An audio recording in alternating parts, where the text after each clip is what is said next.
저는 공대생을 위한 말하기 수업을 진행하고 있는데요. 우리 학생들에게 독서 좋아하세요? 이렇게 물어보면 그럼 내가 공대 왔겠냐? 하는 톡 쏘는 눈빛이 돌아옵니다. 뭐 이과생이든 문과생이든 사실 책을 읽는 것이 쉬운 일은 아니에요. 뇌에 강한 자극을 주는 도파민을 뿜뿜 분출하는 영상이 넘치는 시대에 진득하니 앉아서 책을 읽는 것은 결코 쉬운 일이 아니에요. 그럼에도 불구하고 우린 왜 책을 읽어야 하는 이유는요, 바로 이 거짓이 판을 치는 세상에 내가 나답게 사는 방법을, 나만의 방법을 터득하기 위해서예요. 이런 주제를 들고 온 너는 얼마나 책을 읽기를 좋아하냐? 저는 정말 학생 때는 입시 핑계로 책을 읽지 않았고요. 졸업하고서는 입사시험 준비해야 된다는 핑계로 책을 읽지 않았어요. 오직 시험에 나오는 책만 읽고 아나운서가 돼서도 뉴스 원고, 방송 원고만 읽는 정말 참으로 게으른 사람이었습니다.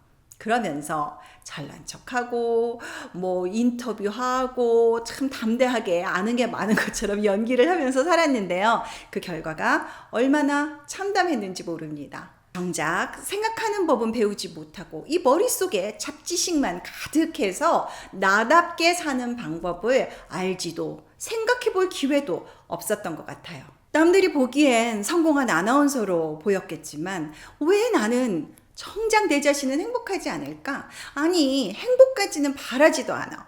왜 이렇게 화가 나는 일이 많고 또 죽고 싶고 멀쩡하게 옷 차려입고 메이크업까지 맑게 해놓고 카메라 앞에서는 웃고 있지만 속으로는 과연 내가 얼마나 오래 버틸 수 있을까? 남들 하는 대로 남들 의식해서 병들어가는 삶.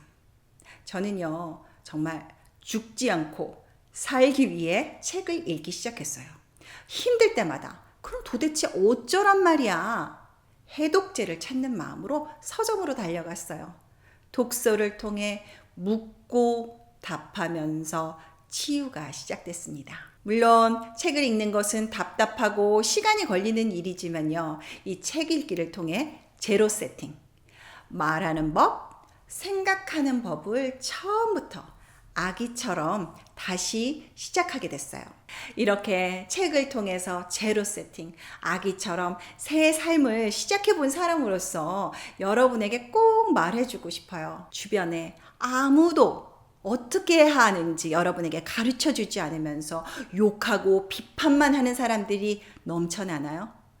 죽을 것 같이 괴롭고 힘들고 외로운데 친구도 정신과 의사도 믿을 수가 없나요? 자신의 이익 때문이 아니라 정말 나를 위해서 온전한 조언을 해줄 사람이 필요한가요?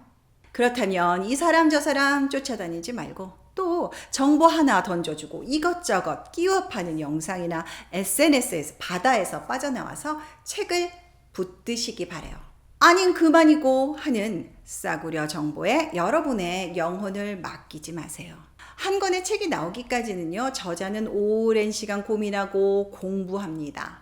그래서 읽기는 좀 답답하고 시간이 걸리지만 상대적으로 안전한 답을 찾을 수가 있어요. 그러면 책이라고 다 좋은 걸까요?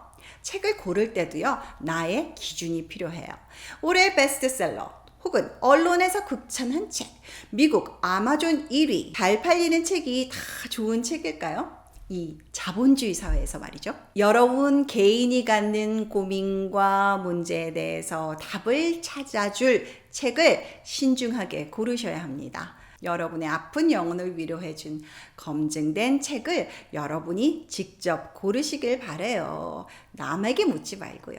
여러분은 하실 수 있어요. 제 경우에는요, 유사일에 살아남은 힐링북으로 성경을 선택했어요. 아, 이거 뭐야? 전도하는 방송이야?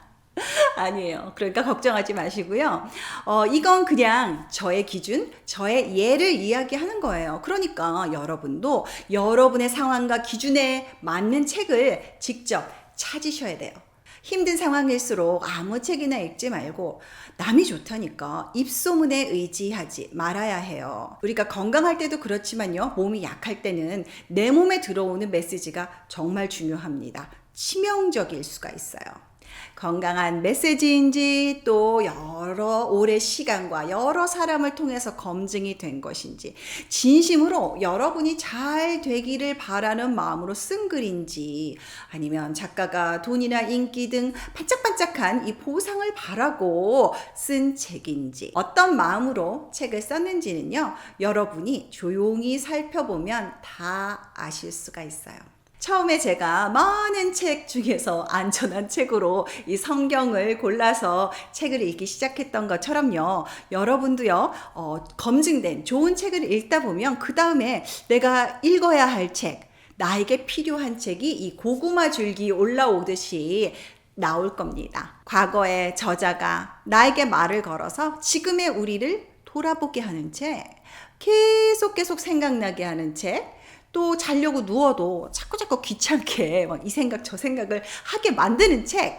좋은 책에는 힘이 있습니다. 우리를 끌어당기는 힘. 우리가요 도파민 자극하는 영상들에 내 이 소중한 시간을 빼앗기지 않겠다고 아무리 다짐을 하고 결심을 해봐도요 소용이 없습니다. 영상이 이겨요. 그만큼 영상은 강력하고 재밌고 흡입력이 있어요. 이거는 팩트예요. 그러니 그럴수록 더욱더 의지적으로 내 영혼을 위해 좋은 책을 따로 챙겨서 읽어야 합니다. 인공지능이 더욱 발전한 이 시대를 살수록 생각을 안 하고 살아도 됩니다. 무지 편하지만 이거 사실 무지하게 무서운 일이에요.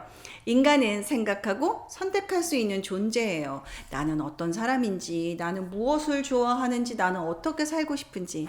하지만 계속해서 편집된 남이 주입한 영상을 보다 보면요. 알고리즘의 노예가 되고 문외 인간이 되고 말아요. 똑같이 생각하고 똑같은 걸 먹고 있고 똑같은 옷을 입고 있을걸요. 저는요, 이 시끄럽고 막 거짓이 난무하는 세상에서 진정 잘 사는 길은 무엇인지 이 독서를 통해서 이제야 서서히 답을 알아가고 있답니다. 느리지만 안전하고 평화롭게. 나를 위한 조용한 시간, 함께하고 싶은 분은 구독과 좋아요 눌러주세요.